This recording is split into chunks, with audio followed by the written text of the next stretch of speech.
ఈనాడు మీ శ్రమతో ఏర్పడే పెద్ద పెద్ద సినిమా నిర్మాతలు, హీరోలు వాళ్ళ సినిమాల టికెట్ల ధరలు పెంచడానికి నా దగ్గరికి వస్తుంటారు.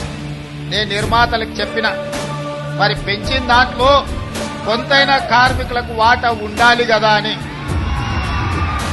రాష్ట్ర ప్రభుత్వం సినిమా టికెట్ల ధరలు పెంచితే హీరోలకు ఆదాయం వస్తుంది, నిర్మాతలకు ఆదాయం వస్తుంది. కార్మికులకు మాత్రం ఒక్క రూపాయి కూడా అదనంగా రావడం లేదు.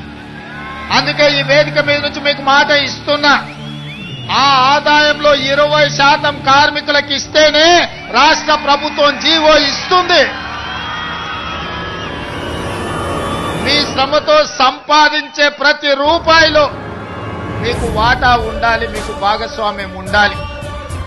ఈ వేదిక మీద నుంచి మా అధికారులకు నేను ఆదేశాలు ఇస్తున్నా, రేపటి భవిష్యత్తులో ఎంత పెద్ద నిర్మాత అయినా, ఎంత ఇన్ఫ్లుయెన్షియల్ పర్సన్ అయినా రాష్ట్ర ప్రభుత్వం అదనంగా టికెట్ల ధరలు పెంచితే వచ్చే ఆదాయంలో 20% నా కార్మిక సోదరుల కుటుంబాలకు వెల్ఫేర్ ఫండ్ కింద వాళ్ళకు ఆ నగదు బదిలీ జరిగితేనే ఆ ఒప్పందం ప్రకారమే మా రాష్ట్ర ప్రభుత్వం జీవో ఇస్తుంది.